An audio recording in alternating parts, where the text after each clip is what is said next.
Hi, welcome to today's lesson. What we're going to be looking at today is straight line graphs. Okay, or straight line graphs in standard form. Now, standard form means that I have y as the subject of my formula.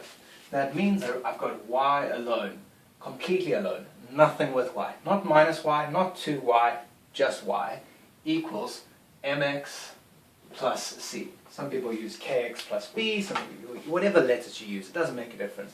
That is just a number in front of x, and that is plus some constant, plus some other number. Okay. Now, what are these things? On the notes, it says there that m is the gradient. Okay. It tells you how steep the slope is of the line. Okay. So if you have something with a gradient of 2, for example, it will be slightly steeper than something with a gradient of 1. If you have something with a gradient of 5, it'll be steeper than something with a gradient of 2. Okay? If you have something with a gradient of a half, if it's a half x, then it'll be flatter than a gradient of 1. Right? So m just controls how steep the line is.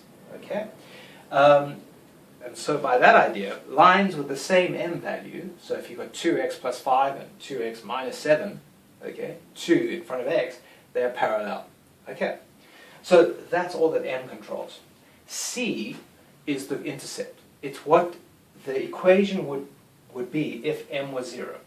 Not m, x was 0. If x was 0, then you would just have c. And where is x 0? It's when you hit the y-axis. So c is always just the y-intercept. Okay, so this allows us to find, to ask questions about this. Okay, they say find a line, write down a line that is parallel to y equals, what did I say, 3x plus 1, 3x plus 1, but cuts the y-axis at y equals negative 2. Alright, so 3x plus 1 that cuts the y-axis at negative 2. Well, if it's parallel to that, then it's got to have the same gradient. So it's got to have the same gradient, 3x, alright, same gradient. And it's got to cut the y-axis at negative 2, and that's just our y-intercept, minus 2. It's as easy as that. That's it. Alright. So there's a lot more that we get into gradients. I'm going to do another video on property of gradients, where we look at perpendicular gradients, look at a little bit more on parallel gradients, how to solve different things. But that's about the basics of it. Okay. So let's look at the next part where they say plot a straight line graph. Okay.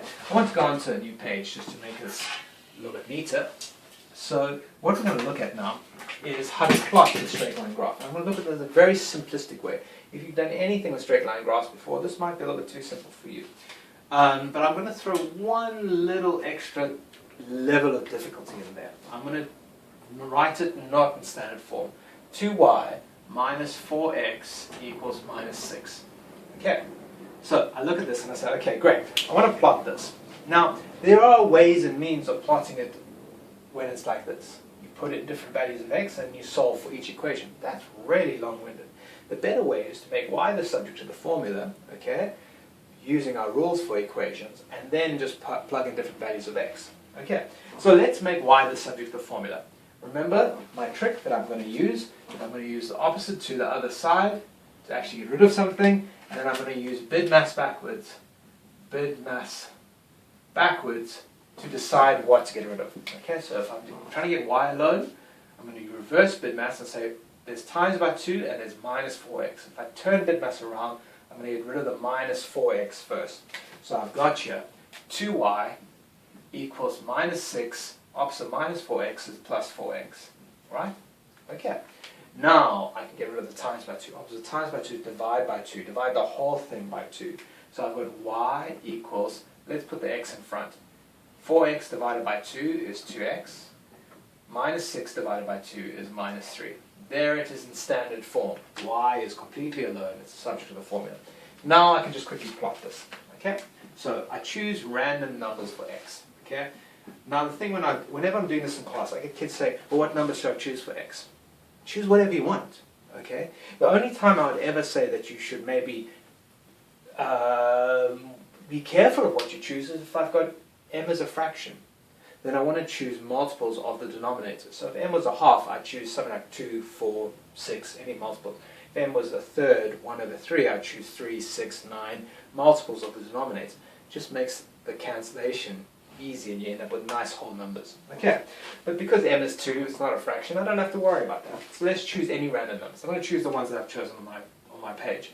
-1, 0, 1, 2, 3. Okay, I've chosen here 4 numbers. All right, you don't need 4, you need at least 3.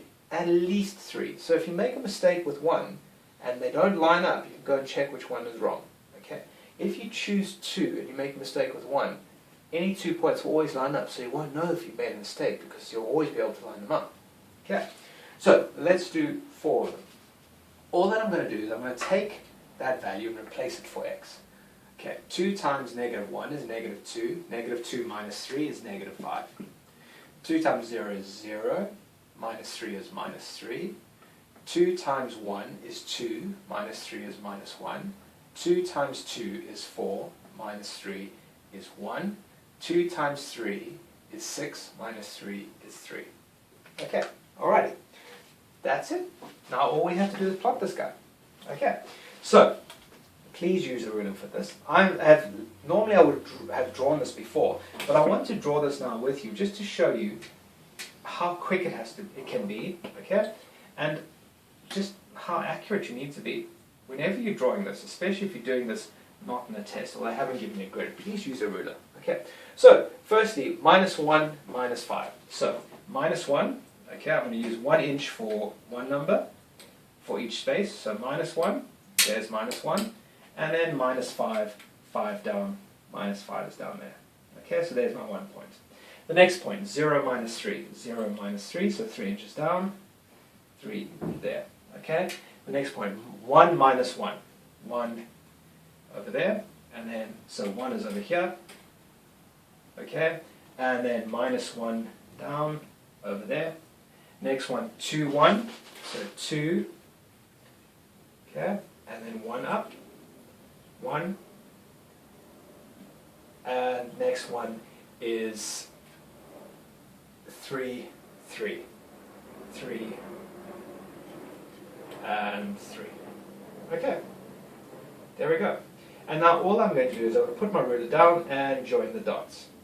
Right, so if I join the dots along my line, they should be all lining up into a straight line. Okay, that's it. This is now the plotting of y equals 2x minus 3. Y equals 2x minus 3. Done. Okay. Nothing more than that. That's it. Question that they can ask is they can say, does the point 6, 9 lie on the line? Now all I have to do is I have to substitute this into here. So wherever I see the y, I'm going to put 9, because that's the y value, equals 2 times wherever I see this x, I'm going to put 6 minus 3. And now I check if this works. 9 equals, 2 times 6 is 12. 12 minus 3 is 9. Yay, 9 equals 9. It works. Fantastic. So 6, 9 lies on the line. I don't even have to go and look and read it off here. I can just put it into the equation. So 6, 9 lies on the line. The next one, 10, 18 lies on the line. Does 10, 18 lie on the line? Alright? So let's plug it in. With the y value, almost dropped the lid, I've got y equals 18 equals 2 times 10 minus 3. Well, 18 equals 2 times 10 is 20. 20 minus 3 is 17. No, that's not true. 18 does not equal 17. So, 10, 18 does not lie on the line. Alright, as simple as that. Okay. It's amazing how I get quite a few kids that when they get asked this question, they don't know what to do. They say to me, oh, so must I extend the line? Must I carry on drawing it? Oh, you can. Okay, but what happens if they said, does the line 2357 lie on the line? You know, I don't want to have to extend this all the way out to 23 and all the way up to 57. That's just ridiculous. Okay, so instead I can use the algebra. Substitute the y, substitute the x, check if I get a tautology, meaning same equals same. Alright. Or substitute the y, substitute the x, and check if I get a fallacy, meaning same equals different. We know that this is not true. It's false. Okay, we know that this is true. Alright, that's it. Okay, alright, that's about it for standard form plotting straight line graphs. We do get into a little bit more complicated things, more interesting things when we start looking at what the gradient actually does. When you're talking about perpendicular gradients, parallel gradients, stuff like that. Alright, go check this out.